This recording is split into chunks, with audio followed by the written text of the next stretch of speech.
جی ناظرین السلام علیکم. کل جو بہت ساری باتیں عمران خان صاحب نے کی، جو خرافات انہوں نے کہیں، جس میں مریم نواز کے حوالے سے ہی بات تھی، جلن باجوہ کے حوالے سے ہی بات تھی، IMF کے حوالے سے بھی تھی، ایکسپیٹریٹ پاکستانیوں کے حوالے سے بات بھی تھی. اس میں سے ایک بات بہت امپورٹنٹ ہے اور وہ اسی پہ بات کرنی ہے، اور وہ بڑی خوفناک بات ہے. اور وہ عمران خان صاحب نے فرمایا کہ ابھی تک جو اسٹیبلشمنٹ میں اور اسٹیبلشمنٹ کے زیر اثر اداروں میں جنرل باجوہ کا سسٹم چل رہا ہے. اچھا، یہ بات کہنے کی ضرورت کیوں پیش آئی؟ اس کے کیا مقاصد ہیں؟ اس کے کیا مضمرات ہیں؟ اس پہ بات کریں گے. پہلی بات تو یہ ہے کہ عمران خان جنرل باجوہ کے بہت بڑے دائی حامی رہے ہوئے ہیں. پھر جب جنرل باجوہ نے پالیسی چینج کی، عمران خان کی بیساکھیاں چھینی، تو عمران خان نے گالم گلوچ شروع کر دی. لیکن اب جنرل باجوہ ریٹائر ہو چکے ہیں، اور ہم یہ جانتے ہیں کہ فوج میں جب کوئی شخص ریٹائر ہو جاتا ہے تو وہ قصہ پاری نہ ہو جاتا ہے. اس کے پاس نہ اختیار ہوتا ہے، نہ اس کے پاس چھڑی ہوتی ہے، نہ اس کے حکم میں اتنی دلیل ہوتی ہے، نہ پاور ہوتی ہے. وہ بالکل ایک نیا سیٹ اپ ہو جاتا ہے اور نیا سیٹ اپ آ کر اپنے کام کرتا ہے، اور پرانے سیٹ اپ کو کوئی زیادہ نہیں پوچھتا. ہاں، البتہ پرانا چیف ہو، اس کی عزت پہ کوئی حرف آئے، اس کو کوئی گرفتار کرنے کی کوشش کرے، اسے کوئی کسی مقدمے میں بلانے کی کوشش کرے، تو پھر ہم نے دیکھا کہ ادارہ متحد ہو جاتا ہے. جیسے جنرل مشرف کے دور میں ہم نے دیکھا کہ جنرل مشرف صاحب ریٹائر ہو چکے تھے، اب ان کو پاور کوئی نہیں تھی، لیکن ادارے نے مل کر اس شخص کو بچایا. اور وہ AFIC میں راولپنڈی کا ہاسپٹل ہے، اس میں داخل ہو گئے تھے. راتوں رات انہیں دل کی تکلیف ہوئی، وہیں سے انہیں نکال کے جو ہے ایئرپورٹ سے باہر بھجوا دیا گیا کہ وہ اپنے علاج کے لیے جا رہے ہیں. اور ان دنوں کی بات ہے، AFIC جو ہے وہ بالکل ایک قلعہ بنا ہوا تھا، ایک حصار اس کے گرد کریٹ ہو گیا تھا، دیواریں بن گئی تھی، اور کوئی شخص جنرل مشرف سے نہ سوال پوچھ سکتا تھا، نہ بات کر سکتا تھا، اور ان کی طرف انگلی اٹھانا تو بہت دور کی بات ہے. حالانکہ وہ چیف نہیں تھے، لیکن ان کی عزت کو بچانے کے لیے، ان کو سول ایڈمنسٹریشن کے زیر اثر لانے کے لیے بڑی کوشش کی گئی، لیکن وہ ساری ناکام ہوئی ہے. پھر جنرل مشرف کے حوالے سے عدالتوں میں بھی بہت فیصلے آئے. جسٹس سیٹھ وقار کا فیصلہ آیا، جنہوں نے کہا کہ ایسے شخص کو 7 دن کے لیے یا 3 دن کے لیے ڈی چوک میں لٹکا دینا چاہیے. اگر وہ مر گیا ہے تو اس کی لاش کو لٹکا دینا چاہیے. یہ فیصلہ آیا. پھر اس کے بعد وہ بینچ ہی ٹوٹ گیا، اس فیصلے کو کسی نے تسلیم نہیں کیا. تو اس سے یہ مطلب نکالا جا سکتا ہے کہ ادارہ اپنے سابق چیف کو پروٹیکٹ تو کرتا ہے، لیکن کیا جنرل مشرف اس وقت جنرل کیانی کو کوئی حکم دیتے یا کسی پالیسی پہ تنقید کرتے یا کسی پالیسی کو چینج کرنے کا کہتے تو جنرل کیانی کر دیتے؟ بالکل بھی نہیں. یہ نہیں ہو سکتا تھا. وہ نیا پرانا چیف پرانا ہے، اس کی عزت، اس کی زندگی کی رکھوالی، اس کا دھیان شیان ادارے کی ذمہ داری ہے. لیکن پالیسی کے معاملے میں نیا چیف ہی امپورٹنٹ ہوتا ہے، سٹنگ چیف ہی امپورٹنٹ ہوتا ہے. اب جب عمران خان صاحب یہ کہہ رہے ہیں کہ ابھی تک جنرل باجوہ کا سیٹ اپ چل رہا ہے، تو اس میں کچھ حقیقت بھی نظر آتی ہے. وہ حقیقت کیا ہے وہ بھی آپ سے شیئر کریں گے. اور کچھ جھوٹ بھی نظر آتا ہے، کچھ ذاتی بغض بھی نظر آتا ہے، کچھ نفرت بھی نظر آتی ہے، اور کچھ عمران خان کا انتقامی رویہ بھی نظر آتا ہے. اس میں دیکھیے، اگر آپ موجودہ چیف کے ہوتے ہوئے یہ کہیں گے کہ جنرل باجوہ کا سیٹ اپ چل رہا ہے، تو اس کا مطلب ہے کہ آپ اس کی اتھارٹی کو بھی انڈرمائن کر رہے ہیں، اس کی بھی تھوڑی سی توہین کر رہے ہیں کہ وہ ابھی پورے کنٹرول میں نہیں ہے. ساری چیزیں اس کی مرضی منشا کے مطابق نہیں ہو رہی. ظاہر ہے اگر عمران خان صاحب کہہ رہے ہیں جنرل باجوہ کا سیٹ اپ چل رہا ہے، تو اس کا مطلب نئے چیف کا تو سیٹ اپ نہیں چل رہا. جنرل عاصم منیر کی تو سے نہیں ہے، جنرل باجوہ کی سے ہے. تو یہ تو انڈرمائن کرنے والی بات ہے عاصم منیر صاحب کی اتھارٹی کو، اور یہ بڑی غلط بات ہے، اور یہ حقائق کے بھی بالکل برخلاف ہے. ایسا نہیں ہو سکتا بھائی کہ ایک شخص چلا گیا اور اس کا حکم پورے انسٹیٹیوشن پر واجب ہو. بھائی یہ تو ایک جس وقت پتہ چلتا ہے کہ، اور یہ سب شعبوں میں، صرف فوج میں نہیں ہے، سیاستدانوں میں بھی ہے، اور عام لوکل آرگنائزیشن میں بھی ہے. آپ کو پتہ چل جائے کہ یہ بندہ جانے والا ہے، آپ کا انٹرسٹ ختم ہو جاتا ہے. آپ کا انٹرسٹ نئے آنے والے شخص میں رہتا ہے.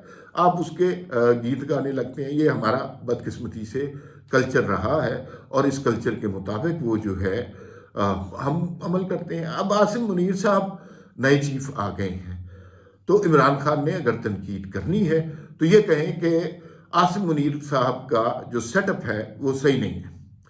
لیکن وہ خود چونکہ ڈرپوک آدمی ہیں، انہوں نے کئی دفعہ اس بات کا اقرار کیا کہ جنرل باجوہ کی بہت ساری غلطیاں تھیں، لیکن میں نے ان پہ اظہار خیال اس لیے نہیں کیا کہ مجھ پہ آرٹیکل 6 لگ جانا چاہیے تھا اور لگ جانا تھا، اور سٹنگ آرمی چیف کے خلاف کوئی نہیں بات کر سکتا.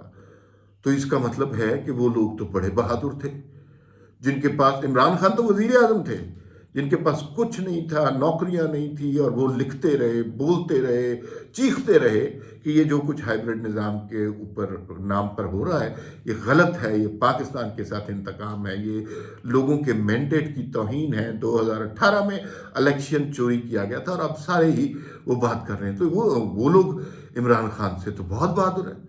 عمران خان تو وزیر اعظم تھے نا، تو جن کے پاس کچھ بھی نہیں تھا وہ بولتے رہے، تنقید کرتے رہے. اور خان صاحب اس ڈر سے کہ آرٹیکل 6 جیسے ہی جنرل باجوہ کے جانے کا اعلان ہوا، پہلے تو عمران خان صاحب نے انہیں گالی گلوچ دی، پھر اس کے بعد انہیں پرماننٹ ایکسٹینشن دینے کا بھی، تا حیات ایکسٹینشن دینے کا بھی وعدہ کیا، کیونکہ پھر انہیں لگتا تھا کہ عمران خان صاحب واپس آ جائیں گے، تو تا حیات ایکسٹینشن کی بھی آفر کی اور ساتھ گالی بھی دی. اسی طرح کا ایک واقعہ ہم نے سنا ہے کہ لاہور میں ہوا کہ جنرل باجوہ کے قریبی دوست سے عمران خان کے قریبی دوست ایک تقریب میں ہاتھ ملانے گئے تو انہوں نے ہاتھ ملانے سے انکار کر دیا. انہوں نے کہا کہ بھئی آپ ایک طرف ہمیں گالی دیتے ہیں، دوسری طرف بڑے شوق سے ہاتھ ملانے کی کوشش کرتے ہیں، تو یہ نہیں ہو سکتا. کہنے کا مقصد ان کا یہ تھا کہ آپ کو لانے والے ہم، ہمارے ٹکڑوں میں پلنے والے آپ، اور آپ ہمیں گالی دیں گے. تو یہ واقعہ بھی تاریخ کا حصہ ہے. تو جنرل باجوہ کے ساتھ جو عمران خان نے کیا وہ صرف جنرل باجوہ کو یاد نہیں ہے، وہ پورے انسٹیٹیوشن کی میموری میں فکس ہو گیا ہے. اور انسٹیٹیوشن کی میموری، ہم بہت دفعہ یہ بات کر چکے ہیں، بڑی خطرناک ہوتی ہے. اس سے نکلنا بہت مشکل ہوتا ہے، وہ بڑی تکلیف دہ میموری ہوتی ہے. آپ 20 سال کے بعد بھی کوئی کام کریں، کوئی بہتر کام کریں، تو انسٹیٹیوشن آپ کے منہ پہ مارتا ہے جو آپ نے 20 سال پہلے جو کچھ کیا ہوا تھا. لیکن اب عمران خان کی بات میں کچھ حقائق بھی موجود ہیں، اور اس پر حالانکہ عمران خان اس نقطۂ نظر سے بات نہیں کر رہے، لیکن ہم دیکھ رہے ہیں کہ موجودہ آرمی چیف کے آنے کے بعد بہت بڑا کوئی پالیسی شفٹ نہیں ہوا. سیریسلی یہ اب یہاں تک عمران خان صاحب کی بات صحیح ہے. حالانکہ عمران خان صاحب کہہ رہے ہیں کہ وہ جنرل باجوہ کی پالیسی اس لیے استعمال ہو رہی ہے کہ انہیں نہیں آنے دیا جا رہا، لیکن کچھ چیزیں ہیں جن پہ ہمیں سوچنا چاہیے. پہلی بات تو یہ ہے، جو پالیسی شفٹ ہمیں نظر آنی چاہیے تھی میڈیا میں. ظاہر ہے یہ میڈیا کیپچر تھا، عمران خان کی توصیف کے لیے بنایا گیا تھا، اس کے اندر بندے بھرتی کروائے گئے تھے، ان بندوں کو بد کلامی کی کھلے عام اجازت دی گئی تھی، اور جو سین وائسز ہیں سوسائٹی کی ان کو دبایا گیا تھا. تو وہ سارے معاملات اسی طرح چل رہے ہیں. میڈیا میں کوئی بڑے لیول پر پالیسی چینج نہیں آیا. دوسری بات یہ ہے کہ نیوٹرل کیا ادارہ ہو گیا ہوا ہے. میں تو ذاتی طور پہ سمجھتا ہوں کہ جیسے جنرل باجوہ کے بارے میں ہمیں بعد میں پتا چلا وہ نیوٹرل کوئی نہیں تھے. وہ کبھی پرویز الہی کو کوئی مشورہ دے رہے ہیں، کبھی الیکشن جتوا رہے ہیں، کبھی سینٹ کے حوالے سے، اور یہ ساری باتیں آ چکی ہوئی ہیں، یہ کوئی چھپی ہوئی باتیں نہیں ہیں، ریکارڈ پہ آئی ہوئی باتیں ہیں. تو اس ساری سچویشن میں وہ نیوٹرل نہیں تھے. اب بھی نیوٹرل کا راگ الاپا جا رہا ہے. اب اس میں دو صورتحال ہو سکتی ہیں، یا تو وہ فیس پہ انسٹیٹیوشن نیوٹرل ہے یا پھر واقعی نیوٹرل ہو گیا ہے. دونوں صورتوں میں کیا مسائل ہیں؟ اگر تو فیس پہ نیوٹرل ہیں اور پس پردہ کوئی پولیٹیکل ایکٹیویٹی ہو رہی ہے تو یہ لوگوں سے جھوٹ کے معنی میں آتا ہے. آپ نیوٹرل نہیں ہوئے، آپ سیاست میں مداخلت کر رہے ہیں جو کہ آپ کے مینڈیٹ کے خلاف.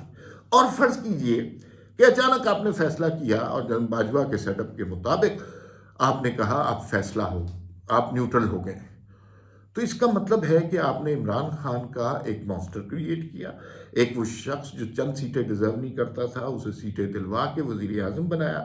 تمام سیاسی اپوزیشن کو عقوبت خانوں میں رکھا، ان کو چور ڈاکو مسلسل کہا کہ لوگوں کے ذہنوں میں وہ لفظ بس گئے ہیں. پھر کبھی چیئرمین سینٹ کے الیکشن میں کبھی کوئی قرارداد منظور کرنے کے لیے عمران خان کا ساتھ دیا. وہ سب کچھ کرنے کے بعد عمران خان جو اتنا سا اس کا پروفائل تھا اس کو وزیر اعظم بنا کے کہاں سے کہاں لے گئے, کبھی امریکہ لے گئے اور کبھی کچھ, جو کہ اور وہاں امریکہ جاتے ہوئے سعودی جہاز میں آپ گالی دے رہے ہیں سعودی حکمرانوں کو. انہوں نے صحیح کیا, انہوں نے جہاز واپس لے لیا, واپس آؤ جی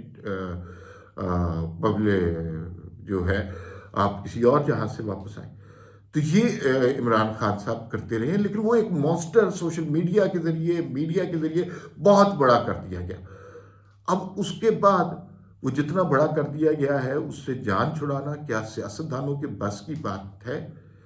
کیا سیاستدان اچھی گفتگو کر کے, گالی دیے بغیر, اکانومی پہ بہتری کی بات کر کے چیزیں ٹھیک کرنے کی اگر مشورہ دیں تو اس سے وہ حالات ٹھیک ہو سکتے ہیں؟ میرا نہیں خیال. میرا خیال ہے کہ اس سے حالات بدتر ہوں گے. سیاستدانوں کی اتنی پسلی نہیں ہے کہ وہ عمران خان جیسے شخص کا مقابلہ کر سکے. تو اگر وہ عمران خان جیسے شخص کا مقابلہ نہیں کر سکتے جس کو اتنا بڑا مانسٹر کریٹ کیا گیا, تو پھر میرے خیال میں اس موقع پر صرف یہ کہہ دینا کہ نیوٹرل ہو گئے ہیں مناسب بات نہیں ہے. ہونا یہ چاہیے تھا کہ جو مانسٹر آپ نے کریٹ کیا, جو قد آدم ایک دیو کریٹ کر دیا ہے, اس کو پہلے اپنی اوقات میں لانا تھا اور اس کے بعد آپ نے نیوٹرل ہونا تھا. میرا نہیں خیال کہ جنرل باجوہ کی پالیسیز, جنرل باجوہ کا سیٹ اپ آج کے دور میں چل رہا ہے. وہ قصہ پارینہ ہے. آج کے دور کی اسٹیبلشمنٹ کی حقیقت جنرل عاصم منیر ہیں اور کوئی بھی نہیں ہے. فی الوقت اتنا ہی, پھر ملاقات ہوگی. اللہ حافظ.